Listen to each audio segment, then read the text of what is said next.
What's good, guys? It's Genie once again, another week, another video. And okay, here's the thing, I'm going to try and keep this part short, okay? But at this point, I've already uploaded the 4 videos over the last 4 weeks to essentially make up for the videos that I'd missed. However, because of how well the channel has in general been doing, we've been doing really well recently, that I thought we might as well just keep on bringing out videos for the entire of August. So I thought, basically, we're going to keep it going. For the final 3 weeks, well, I say final 3 weeks, but for the remaining 3 weeks of August that we have, there's going to be a video every single week. We're going to keep the A train moving. That's all I want to say. Like, again, I'm going to keep it short. Want to, move along very quickly, get onto the main part of the video. But yeah, long story short, we're going to keep on going once a week until the end of August. Now, all that aside, this week's video is actually going to be inviting a bit more of a discussion. As for this one, instead of talking about especially something that I like within a game, or a specific character that I like within a game, or any of that sort of stuff, today we're actually going to be focusing a bit more on a topic or a question that I think has been raised quite a bit as of recent, or within the recent few years, whether it be and the recent months. That being, are friend games just slopped, targeting at essentially grabbing your attention for a short time span before leaving the game in the past and moving on to the next one in a few months? Now, the short answer, yes, but it's way more complicated than that, and we're really gonna have to delve into it to sort of explain why I believe it kind of is a yes. Because though it is a yes, I'm not like wholeheartedly saying it's a yes. Like, I think there is, it's bigger than black and white. See, if we don't talk about all the popular multiplayer games that have basically dominated for most of our lives, that being Battlefield, COD, Valorant, Counter-Strike, League, if you actually play it at your own discretion, and Overwatch back when it was good, then the issue with these games is that, generally speaking, if you have someone on the team who's actually good at the game, the problem is they fail to enjoy the game because of the fact that they're having to do so much and try so hard to carry the team on their back that it actually ends up removing the fun element of the game for them. However, when you're playing with your friends and your rest of your friends aren't as great as you are, the issue then becomes that, see, those people who aren't so great at the game can't really enjoy the game, because once they end up in a lobby of, say, the good friends skill level, they fail to enjoy it because they're simply just playing with people who are simply in a much higher skill gap than them, so they can't even compete. And to be honest, apart from FIFA Pro clubs, I feel like this story is pretty much true for every single one of those multiplayer games that I just named before. Like, again, FIFA Pro clubs, it's an exception, but at the same time, it's also FIFA we're talking about, and it's not even called FIFA anymore, but you get the point. Hence why I think this new age of friend games were introduced, to essentially target that exact problem. We needed friend games that were goofy, they were fun, addictive, had a high level of replayability, that would allow large friend groups who previously struggled to find a game to play on that they could all enjoy to actually now enjoy. And so they arrived, and then we had the introduction of games like Lethal Company, Content Warning, Schedule 1, Escape the Backrooms, Crab Game, and even more recent games like Mecha Chameleon, Gamble with Your Friends, and even the very recent, newly released Big Walk. The same people who made the Untitled Goose Game. And how can I forget the original icon, none other than Among Us? And here's the thing, these games all attacked the very issue that I had mentioned before. And to be honest, these games either did it in a pretty similar way or completely different way, okay? Like, for example, take Lethal and Content Warning. Very similar in gameplay, not too similar, there is enough differences to make them their own games, but very similar in the gameplay. However, they're also very much different from Schedule 1. Like, do you know what I mean? They either did it in a similar way or a very much different way. And here's the thing, I feel like of all those friend games that I mentioned, Among Us really is the founding father, okay? It's the pillar. Okay, it's the pillar of all pillars. Okay, Among Us walked so that all other friend games could run. Like, Among Us was being pretty much played by anyone and everyone by one point on the internet. And I think in some part, okay, apart from Among Us genuinely itself being a very fun game, I think in some part, part of the reason may have been due to a literal global pandemic in which literally no one could go out. And, in naturally, of no one being able to go out, it meant that people were spending more time inside. But also in that, people were playing more video games than ever, okay? And also because of the fact that people weren't able to meet up with their friends would more people were playing games online with their friends than ever. And to be honest, another pillar is Lethal, if I'm being honest, right? Lethal Company, I gotta be honest with you. Now, the thing is with this one is that this one was being played a bit more towards the end-ish of the pandemic, right? It's another one that, once again, very unique game. Well, I'd say very unique. Again, I did say before that it's similar to Content Warning, so not completely unique, but unique in its general gameplay. Pretty fun game itself. Another one that, once again, at one point was being played by anyone and everyone on the internet. And like some of the factors I mentioned before, the game was fun, it was goofy, it had that replayability that I was talking about before. I mean, the general premise of the game kept the game sort of fresh and unique. You have these quotas in which each time you meet one quota, you have to go to meet the next quota, but that next quota ends up being higher than the last one. And then you have the different types of maps and allowing you to get different amounts of scrap that you can then sell, even with the fact that the different maps allow you to run into different monsters. Lethal really did sort of expand just how fun a friend game can be. Now, this is where I'm gonna start switching the music, and I'll be honest, from now on, anytime you hear this song, I let you know now, I'm gonna start spitting. I'm gonna start locking in. This is where we get into the nitty gritty. All right, sort of the glasses emoji, the guy with the nerd one. This is when we're getting a bit nerdy now. We're gonna get into it because, to be fair, everything I've mentioned up until this point has been a bit of context and setup. I've not actually answered the question yet. All I've talked about the other games that were in this space during that time. But we haven't actually really attacked the question of, well, are friend games just slop nowadays?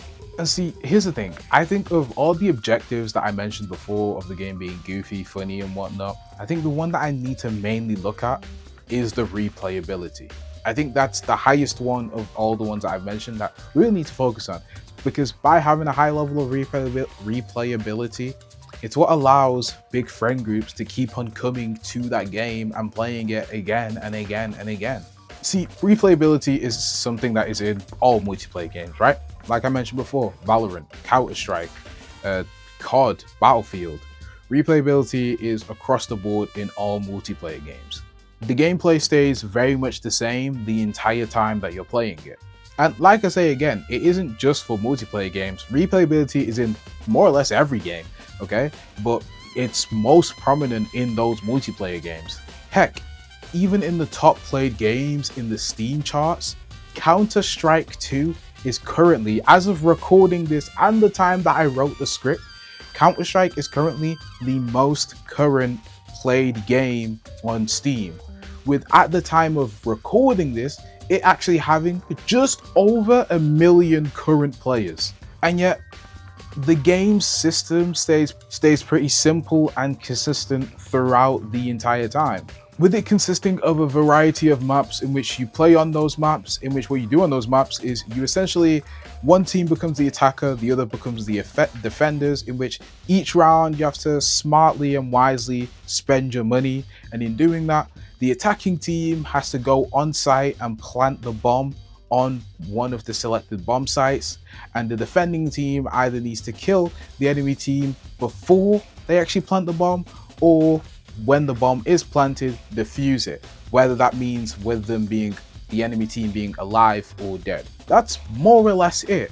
And I could get onto cases, but to be honest, cases are completely something completely unto itself, right? It's a completely whole other thing that we're not even going to worry about. And yet this game has a high level of replayability, hence why the game is being played so much still to this day. And here's the thing, with these games like Lethal and such that I mentioned before, these games, like I say again, focus less on actually you needing to be good in the game. Because like I mentioned again, with the whole dilemma of having someone good, not being able to enjoy the game because of carry and whatnot. Yeah, like I mentioned before, these games end up substituting out the need for actually needing to be good at the game and end up swapping it in with having the game being fun. Not to say that you can be completely trash at the game and it still be fun, but being good doesn't matter as much in games like Lethal as it does in Counter-Strike. Like, it's just not as necessary. And in all fairness, I actually think that these friend games all have varying levels of replayability. I actually think of all the games I mentioned before, Lethal probably has the highest level of replayability. Like I mentioned before, with the different quotas, the different maps, the different monsters, and even the mods that you can install. And honestly, same for Among Us. Like, though not as in depth, if you can get a large enough friend group on Among Us, and we're talking like minimum like 8 people, the game becomes really fun to play with so many people playing it at once. Where the issue starts to come in with these friend games, like I mentioned before, is that none of them really ever seem to stick around, okay? They never really seem to stick around for too long. Unlike the multiplayer games that I mentioned before, in which, you know, these have all been going on for years now. Now, in some fairness, some of them just simply come out a new one every year. Not much really tends to change about the game, but that's an adult conversation that I don't think everyone's ready for. Yeah. The issue is these games never really seem to stick around for long, these friend games, right? That I mentioned before.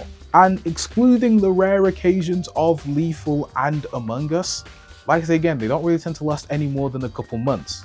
I mean, heck, okay, when was the last time, I know I said Lethal and Among Us are exceptions, but really and truly, okay, heck, think about it, right? When was the last time you even played Among Us? Heck, when was the last time you saw an Among Us video, okay?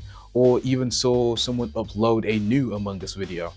Like, a while ago, most likely. Most likely. It was probably a while ago. And honestly, same with Lethal, okay? Like, another one.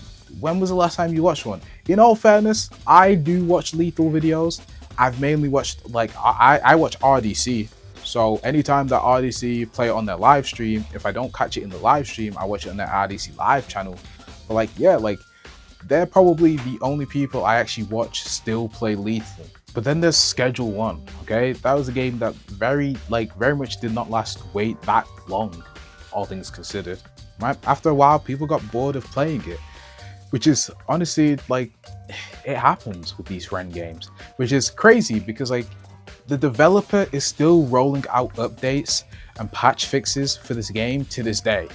I mean, quite literally from the time of like me recording this video, like one of the most recent patch fixes was literally today. Like the most recent one, I mean, was today. Escape the Backrooms became popular for a little bit, you know, obviously because of the movie, but in all fairness, there were already Escape the Backroom games out before the movie was even out. I think even way before the movie got announced of it happening and whatnot, there were already Escape the Backroom games. In some part, I think it's actually hard just to make a friend game stick because, like the qualities I was talking about before, like the games need a mix of all of them. You need a game to be fun, okay, not require too much skill to play. You need it to be goofy. You need it to have a high level of replayability. You need to make sure that people can actually enjoy it, have fun, everyone have fun whilst they're playing it, and make sure that people don't become bored of it after playing it for a couple months. It's just not really possible to do. But also, I do think because of the success of Lethal and Among Us, it inspired some to try and quickly create games that are similar to games like Lethal and Among Us. So these games tried to jump on the hype train. The issue is, in creating more of these games quickly to try and roll them out because friend games were becoming popular, it ended up causing the games to become sloppy because the developers weren't truly caring for the games itself, and some just wanted to quickly roll these games out because of the fact that they saw that friend games were sort of in the moment. And in doing that, not only does the game become sloppy, you have a drop in quality, and obviously it ends up causing the replayability of the game to slowly drop down. And heck, it even lacks creativity within these games. And with creativity lacking within these games, If a game feels too similar, it's like, well, why would I switch to this other one if the one that I'm playing is already good enough? Like, if the games seem too close to one another, what's the point of switching over? Why don't people just stick to the game that they're already playing? It's just hard to make a friend game that can meet those expectations, especially when we're talking about a large group of friends. Let's talk about any game that's like more than 4 players, okay? Like, it does start to get difficult at that point. I do definitely think it's difficult to make a friend game for that large of a group of friends, talking like 7+ people. But I also don't think it's impossible. Like, yeah, is it going to be hard to make a friend game with all those qualities I named before? Yeah. But is it impossible? No. It definitely could happen, right? I'm not going to leave out the possibility that it might happen. It definitely could. It's just one of those things we'll just have to wait and see. So to wrap up this video, I'll go back and answer the question. Do I think that friend games are just slop nowadays? And in some part, yes. I think they are. But I also don't think that all of them are. I think only some of them are, and like I say again, with the exceptions of games like Among Us and Lethal Company, the games definitely have the ability to grab people's attention. Like I say again, I'm still watching Lethal Company videos to this day. I've watched some of my favorite YouTubers play it still. But at the same time, it's also quite difficult to not make the game slop if you're wanting the game to have all these different qualities that is needed in order for a friend game to be successful. Like I say again, I didn't say it's impossible, but it is difficult, especially when you look at the factors of the quantity of people playing the game, existing multiplayer games requiring skill to play them, and the fact that unlike multiplayer games, these games are more focused on fun and unique experiences rather than you actually needing to be good at the game and winning. So, to finish this all in a nice and neat bow, are some friend games slop? Yes, but not all are, okay? Definitely not all of them. But it's because friend games are catering to slightly different objectives and expectations than multiplayer games. That's what makes it difficult for friend games to be good games. Or more so, good friend games. Not good games in general, but more so good friend games. Overall, I think that just about wraps it for this video. So this is where we're gonna call it here. I'm gonna keep this outro short and sweet as I feel as though I've said enough. But this has been your boy Genie, and I will see you guys once again next week. See you.